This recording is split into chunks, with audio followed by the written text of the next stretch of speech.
What's up, everybody? Happy Easter! Happy Easter! Uh, uh, okay, serious. Today we're making some chicken on the grill, salmon in the saute pan, rice, and batatas al burro. I think that's what my mom calls them. It's just red potatoes, red crushed potatoes in the oven.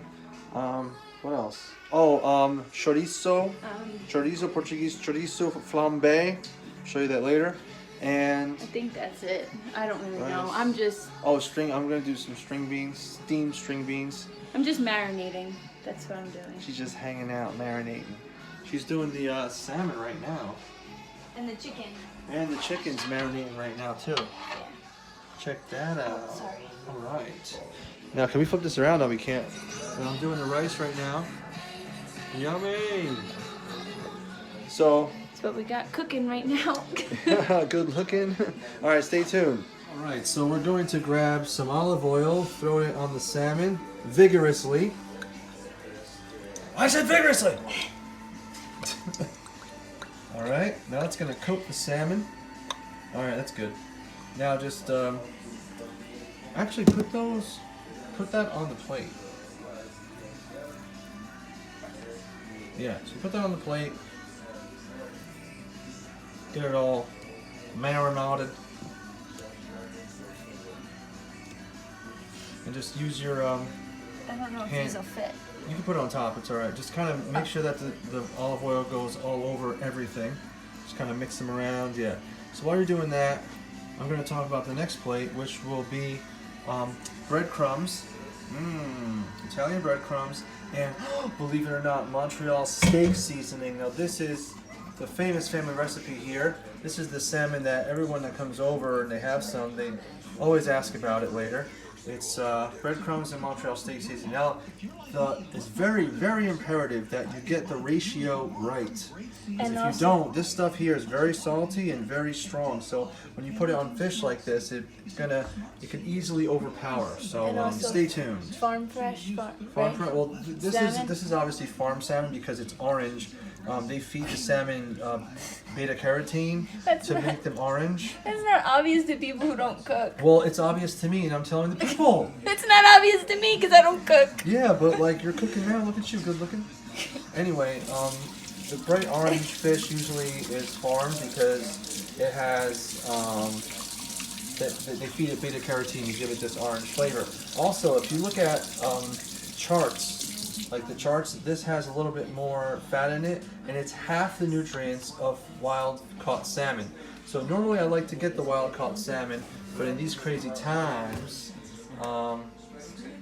it's not as easy to get exactly what you want every time. So we're not gonna sprinkle this yet. We're gonna put it in a separate plate on the side, and I'll show you guys that in a sec.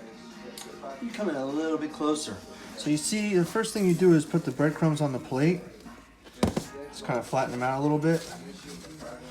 Now this is the ratio. This is the special ratio. Montreal steak seasoning is going to go on top of here, and the ratio is as follows. You put it on here until you cannot see the breadcrumbs anymore. That's basically the ratio. You don't want this to be too much, because it can easily overpower, very easily. And the stuff's so thick, it's so coarse that it blocks itself. So you see how you can't really see the breadcrumbs anymore? This is the ratio that you use. Alright, that's it. Now what you do is you grab your hands and you kind of mix it together. It's actually going to disappear now into the breadcrumbs because it's all just granular. And your eye doesn't see it anymore. So it's going to feel like, oh, I didn't put anything in there. It's all gone. But really it's in there. The flavor's there. Now after you do this, after you make it all nice and mixed up, making sure it's flat, now you're going to dip the salmon in this right before you put it in the saute pan. You do not do it early because then the breadcrumbs will start to get soggy and blah, blah, blah. You want them to stay crispy. So anyway, next. All right. Now with the chicken marinade, what we did was We threw olive oil on it. Usually, like, it's gonna burn off and fall off anyway, but we put the olive oil on there so the chicken doesn't stick to the grill as much, and it also prevents it from burning because olive oil has a higher burning temperature than the chicken skin does, if that makes sense. So we coat it in olive oil, obviously. Then we also put some parsley, some paprika, adobo, Larry's seasoned salt, my #1 favorite flavor for chicken. If you could cut everything out and just put Larry's seasoned salt, I would just use that only. It's amazing. Yeah, grab that and show them the label. Got it? There it is. Yeah, show them the label. Larry's seasoned salt. Get it at your fine food stores. This should be sold in the drugstore. You know what I'm saying? Anyway, also, what else did we put? I'm trying to think what else I put. Oh, a little bit of Corona. There was like a half of a Corona in the fridge. My mom sometimes she likes to drink a little bit of it, so I saw half a Corona in the fridge. I said, "Yep, half a Corona. Chuck that in there." Beer gives you like a little bit of a sweetness to it. I guess the barley or whatever they use to make the beer, it flavors meat pretty well. Did you say paprika and garlic? Paprika, we throw a little bit of garlic in there, but very small amount of garlic. You don't want it to be garlicky chicken. And parsley, did I say? I think that's it. Just throw a bunch of stuff in there that you think would make your chicken taste good. A lot of people, if you just want to be very simple, a lot of people, they put Italian dressing and they marinate it in Italian dressing for like 30 minutes. You can also do this with pork. Put Italian dressing in it in like a bag and just let it sit there for 30 minutes and it'll give it some pretty good flavor because Italian dressing has like peppers and all these other flavors mixed in. So if you don't have any idea what to put in a marinade, just use Italian dressing. That's an easy thing to do. So. Oh, and basil. Forgot basil. Alright, so I have another little trick for you guys. The #1 thing that I hate doing in the kitchen is peeling garlic. Especially if your hands are a little bit wet. Man, that thing sticks to your fingers and you're over there sitting there with your nail trying to pick it out. So the best way to do it is to zoom in here. You see that? How did I get that off so smoothly? It's a very neat trick. You throw the garlic cloves in there, you peel them off the head, and you take the excess off real quick. Chuck them in there. You don't need to take them apart at all. You can throw the whole head in here, and then you put 2 bowls like this together, right? And you shake the heck out of it. If you do it that vigorously, they bang around back and forth so hard that it actually smacks the garlic out of the shell. And all you gotta do is open it and then just pick the garlic out. Next is the rice. Now, usually when you make rice, a lot of people, they just chuck the rice in the water, add a little salt, and Bob's your uncle. And Uncle Ben's makes it possible to make it that easy. However, I like to spice up my rice just a little bit. Ben's your uncle. Ben's your uncle, yeah. But with this, I threw 1 red onion. This is like 2.5 cups of rice because we usually cook for like 6+ people when we cook. Big family problems. 1 red onion, 1 cube of like chicken bouillon, some rock salt, whatever, sea salt, pepper, just a little pepper, parsley. What else did I put in here? Olive oil, butter. I'd say like 4 to 6 cloves of garlic, but instead of chopping it up and all the garlic oil goes all over your cutting board and stays there, I kind of just smash the garlic and then I throw it in there so it keeps the juices in itself. So while this is cooking and boiling, all that garlic juice comes out and you can mix it into your rice. Parsley, and what else did I put in here? Butter. I think that's about it. Yeah, I mean water. Water. And typically, when you're making rice, you don't want to use too much water because the rice absorbs the water to the point where it'll over-absorb if you put too much water. It's kind of like if you overfeed your fish, they'll just keep eating. It's not good. So the rice will get mushy and it's not good. So put about an equal amount of water to rice ratio and you should be fine. Especially with the onions or anything else you put in there, it adds water too. They bring their own water, especially if you add tomatoes. Sometimes I make tomato rice, and I'm very careful with the water that I put in because the tomatoes have a lot of water. They're like 70% water or something like that. Aren't we 73% water? Something Is like that why you use tomato paste instead of tomato? Yeah, tomato paste is not as watery, right, and it has a different direct tomato like acidity to it. But anyway, keep the rice simple and you should be all right, but not too simple. Spice it up a little bit. Spice up your life, okay? All right, time to put the salmon in the hot pan. So you just put it down here, just only on the face, smack it down so the crumbs get stuck in there. And now you have a nice layer of breadcrumbs. Place it gently on the pan and let it simmer, simmer, simmer. Who got the keys to my beamer? Who am I? Okay. Now making some garlic shrimp with the most beautiful chef in the world. Alright, first we throw some olive oil on a hot pan. Vigorously. Go side to side, side to side.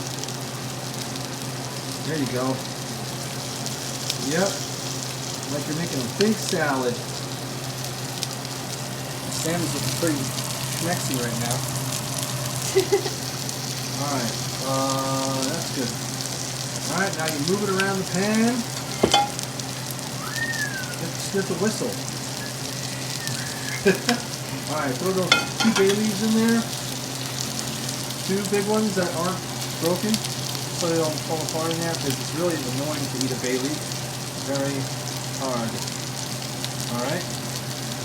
One of the things about bay leaves is that they don't soften when they're cooked. They stay hard. Alright, so keep those in there. And while that's going, also not yet. First thing we do is the garlic. Alright, so once this gets really hot and starts to smoke, then you throw the garlic on there. Okay. Alright, so while you're waiting for this thing to heat up, you got the garlic on the side. Look at that. This is about 8 cloves of garlic. It's basically a whole head of garlic because it's called garlic shrimp. Oh, I didn't know what you were saying. Garlic shrimp. So now it's time to chuck that garlic in there. It's starting to smoke a little bit. Go ahead. And if you don't hear that sound, then it's not hot enough. And yeah, move your hand. Yeah, there you go. Okay. Now you grab your wooden spatula. Maybe this one right here. Yep. Grab that. And just mix that around real nice. Great.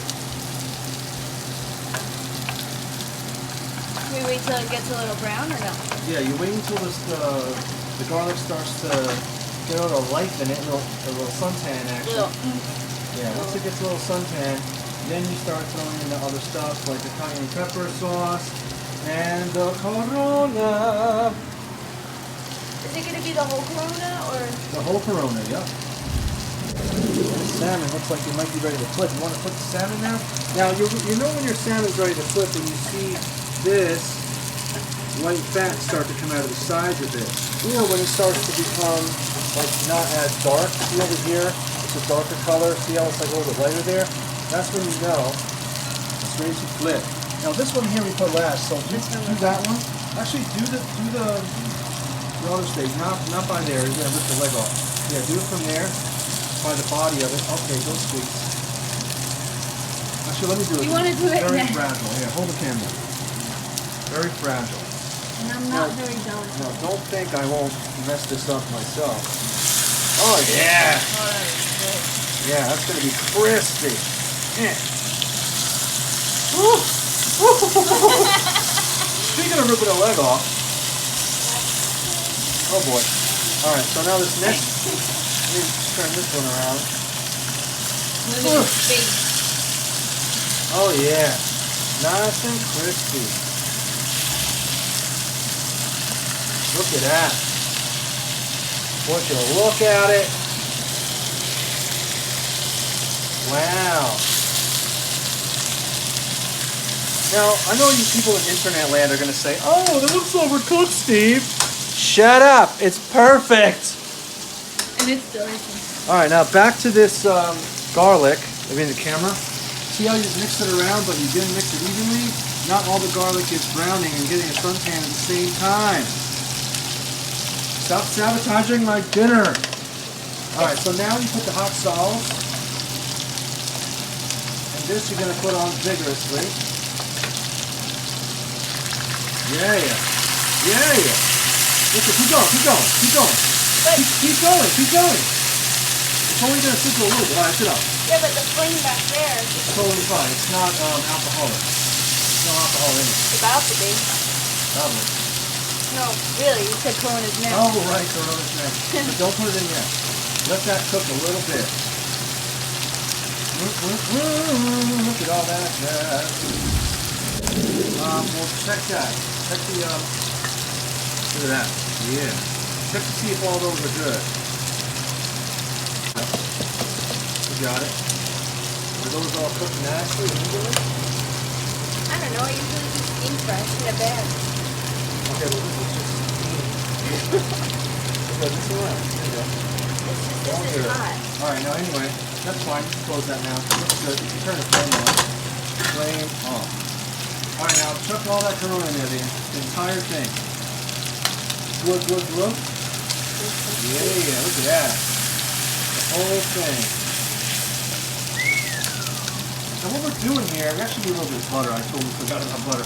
But what we're doing here is we're creating the sauce for the garlic shrimp. Now this Corona, all the water that it's made out of, it's going to boil off and evaporate, and it's going to reduce the...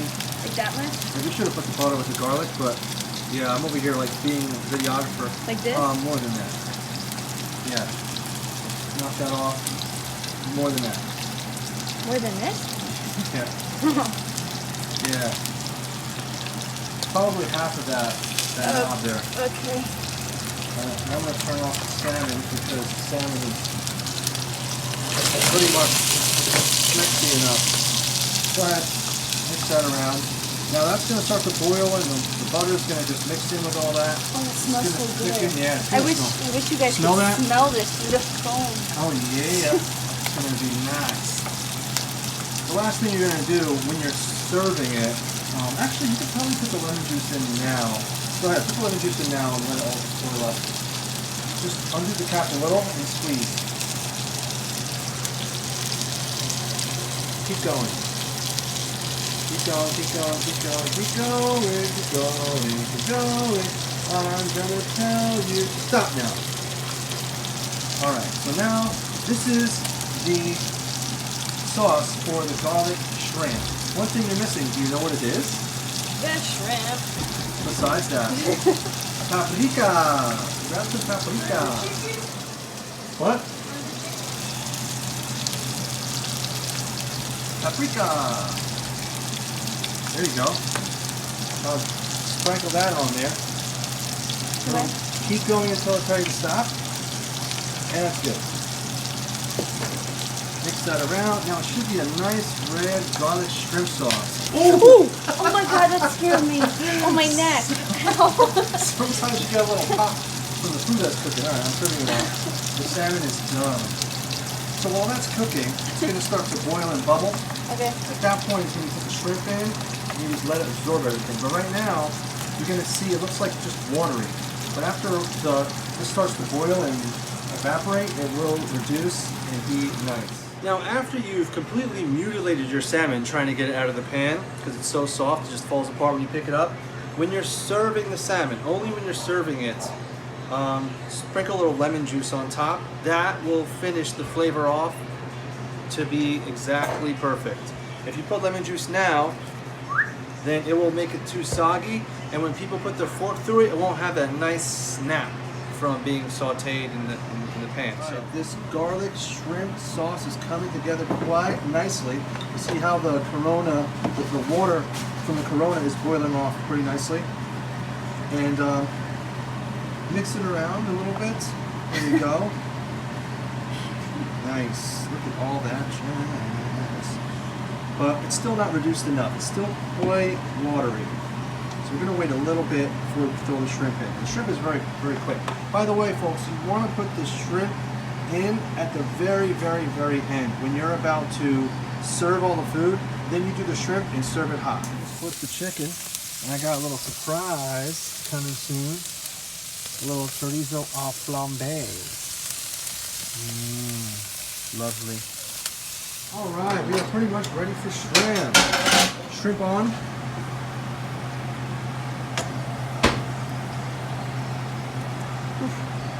Time to go for a swim. Shrimp will also bring its own water, which will reduce as we cook. Mix them all around, make sure they're all coated. Just fold them over from the outside in. Yeah, fold them over. There you go. Keep folding. Keep folding like origami, girl. Ooh, time to mix the shrimp around. Now look at all that. It's looking quite nice. They have to get a little bit darker. Looking really nice. Another minute and they're done. See, shrimp is very quick. It's like 5 minutes most.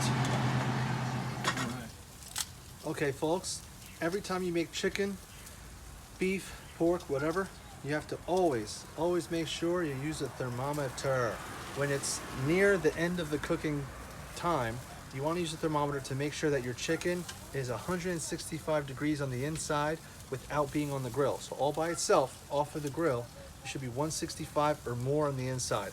If it's 185 or higher, you overcooked it and you're gonna have some dry mouth. All right, so let's try the biggest piece first. You always wanna test the biggest piece first because it may look done and burnt on the outside, but it's really not. So let's try this one. It feels like it might be there. See, look how fast it's climbing. Oh, slow down a little. We are just there. Because it's such a big piece, I'm gonna wait for it to get to 170. I'm gonna keep it on there. Let's try this one. Now remember, folks, when you're on a grill, your grill might not cook evenly, so you wanna check every single piece, no matter how big or small. Now look at this one.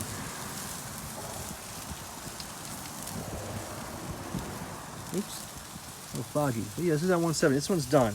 And another thing you wanna remember always is after you're done cooking, or actually when you're on your way out of the house, ready to maybe take them off, check the temperature, make sure that you have a bowl on the side to put them in when they're ready. I'll be right back. Yeah, it's talking to us. Can you see that? Oh, Yeah. what's that? Spitting up. Now the only reason I'm cooking this is because it was a little, like it's a little fatty meat sometimes, so I want some of the meat, the fat to drip out of there. Then a little bit later, we're gonna do a little something called chorizo flambé or al flambé. I don't know, I don't speak French, Italian, whatever. But it's basically where we're gonna, you'll find out later.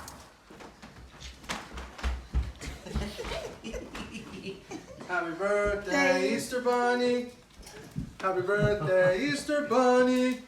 Happy birthday, don't kill me. Happy birthday, Easter Bunny. All right, I guess we just wait for it to go out. Or put it down and let it put it down, son. Ooh, look at that. Put it down. All right, I'll put it down. Don't look so shook. You're from the napkin. Watch out. Watch out. There we go. Yeah.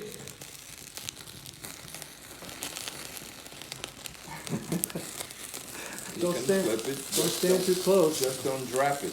Yeah, I know, it'll splash real nicely. This table is that for? Yeah.